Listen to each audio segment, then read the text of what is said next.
भाजपा नेता संदीप वर्मा ने रांची विधानसभा सीट से निर्दलीय चुनाव लड़ने की घोषणा कर दी है। संदीप वर्मा पत्रकार रह चुके हैं, पूर्व मुख्यमंत्री के प्रेस सलाहकार रह चुके हैं, फिलहाल भाजपा प्रदेश कार्य समिति के सदस्य हैं, चुनाव प्रबंधन समिति में भी हैं और मीडिया के पैनलिस्ट भी हैं। माना जा रहा था कि रांची विधानसभा सीट से संदीप वर्मा भी कई दावेदारों में से एक दावेदार हैं। जब टिकट की कल घोषणा हुई, जिसमें बताया गया कि सीपी सिंह एक बार फिर से रांची विधानसभा सीट से बीजेपी के उम्मीदवार होंगे, ठीक उसके एक दिन बाद आज इन्होंने प्रेस कॉन्फ्रेंस किया और कई सवाल खड़े करते हुए ये कहा कि संगठन अपने निर्णय पर अगर पुनर्विचार नहीं करती है तो निर्दलीय चुनाव मैदान में ये जाने वाले हैं। तो क्या अब तय हो गया कि आप निर्दलीय चुनाव लड़ रहे हैं? जैसा कि मैंने प्रेस कॉन्फ्रेंस में भी कहा और अभी भी आग्रहपूर्वक एक बात कहना चाहता हूँ, भारतीय जनता पार्टी विश्व की सबसे बड़ी पार्टी है और इसको सींचने का काम जो है अपने खून पसीने से भारतीय जनता पार्टी के कार्यकर्ताओं ने किया है। प्रधानमंत्री जी भी अपने कार्यकर्ताओं को देवतुल्य कह करके पुकारते हैं। आज प्रदेश में प्रदेश की जनता को भारतीय जनता पार्टी से काफ़ी उम्मीदें थी और जब टिकट की घोषणा हुई तो कई लोगों के, कई कार्यकर्ताओं का जो उम्मीद था, जनता की जो उम्मीद थी, वो टूटते दिख रही है। कारण ये कि भारतीय जनता पार्टी हमेशा परिवारवाद का विरोध करते रही है और जिन लोगों का नाम सूची में आया वो निश्चित तौर पर प्रश्न चिन्ह खड़ा करता है।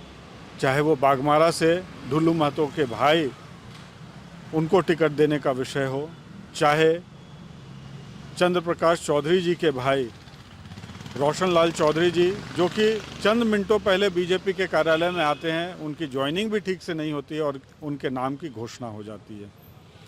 ठीक उसी तरह से तीन ऐसे प्रत्याशी जो कि लोकसभा चुनाव में हार गए, आदरणीय श्री समीर उरांव जी, आदरणीय श्रीमती गीता कोड़ा जी, आदरणीय श्रीमती सीता सोरेन जी, उनको किस दबाव में पुनः प्रत्याशी बनाया गया। और इतना ही नहीं, इस प्रदेश के पूर्व मुख्यमंत्री आदरणीय श्री अर्जुन मुंडा जी, उनकी पत्नी को प्रत्याशी बनाया जाता है।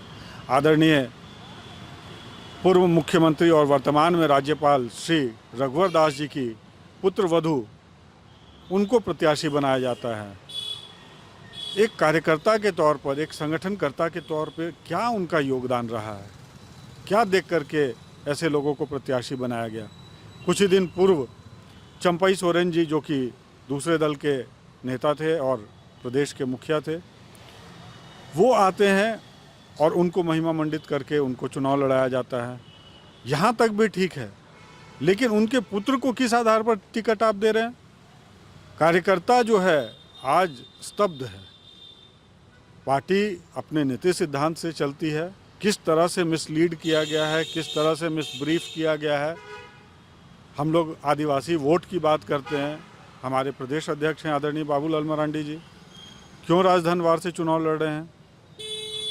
क्यों नहीं कोई आदिवासी सीट से चुनाव लड़ रहे हैं? क्या मैसेज जाएगा ट्राइबल्स के बीच में? ये तमाम ऐसे सवाल हैं। इन सवालों को लेकर के दिन में भी मेरी चर्चा पार्टी के सभी सीनियर लीडर्स के साथ हुई है और मैंने उनको आग्रहपूर्वक कहा है कि इससे पार्टी का भला नहीं होगा, इससे प्रदेश का भला नहीं होगा। किस दबाव में ऐसे निर्णय लिए जा रहे हैं?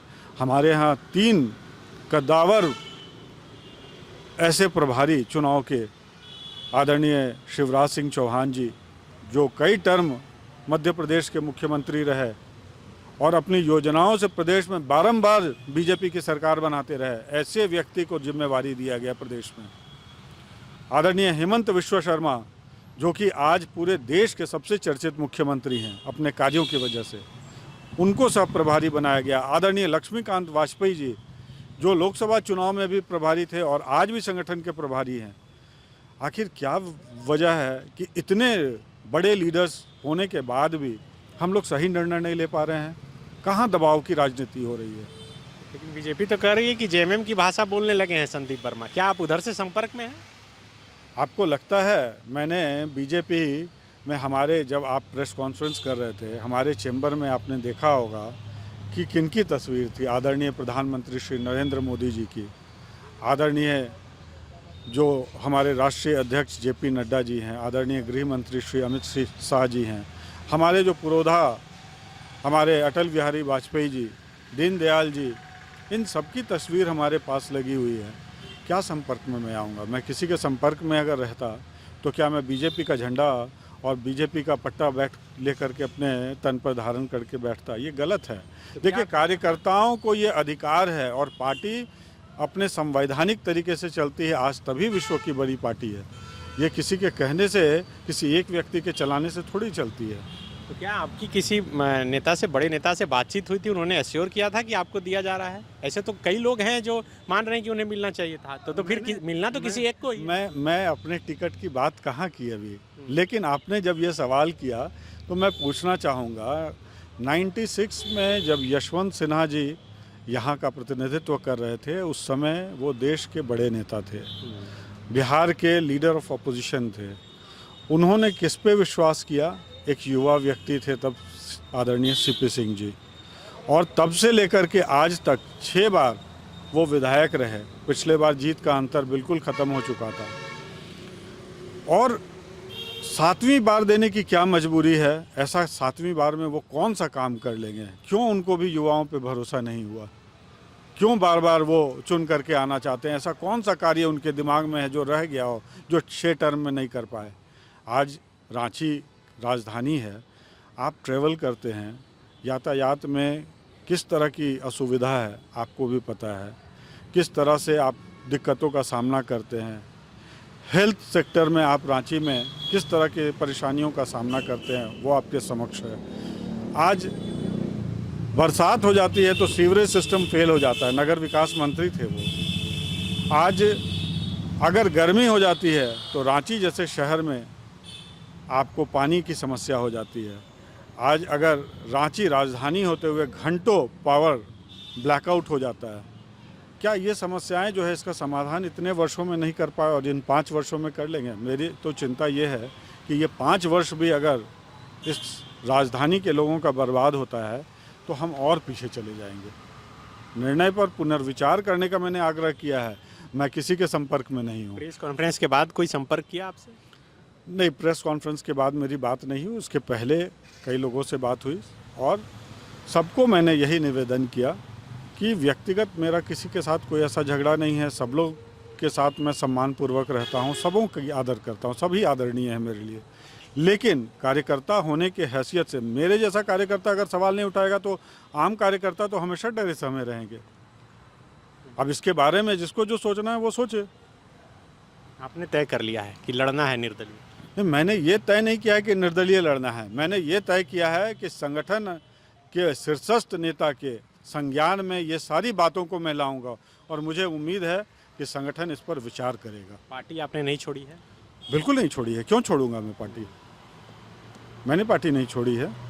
मैं कोई पार्टी विरोधी काम भी नहीं कर रहा हूँ, लेकिन हाँ, जहाँ अगर इस तरह के कार्य होंगे तो वहाँ सवाल मुझे उठाना है और मैं सवाल बिल्कुल उठाऊंगा। और जायज़ सवाल है, अगर नाजायज़ सवाल है तो आप बता दीजिए। मैंने तो शीर्षस्थ लोगों से बात किया, किसी ने मेरे सवाल का सही जवाब नहीं दे पाए, सारे स्तब्ध हैं। तो बिल्कुल ये संदीप वर्मा है, कह रहे हैं कि जहां नाजायज़ बात होगी वहां सवाल खड़े होंगे और पार्टी संविधान से ही चलती है। और यही वजह है कि जो सूची जारी हुई है उसमें जो कुछ भी हुआ है उससे आम कार्यकर्ता हतप्रभ हैं, निराश हैं। वो इंतजार कर रहे हैं कि संगठन इस पर पुनर्विचार करेगा। अगर पुनर्विचार नहीं करे तो संदीप वर्मा रांची से निर्दलीय चुनावी मैदान में उतरेंगे। TheFollowUp.in. Like, share and subscribe. www.thefollowup.in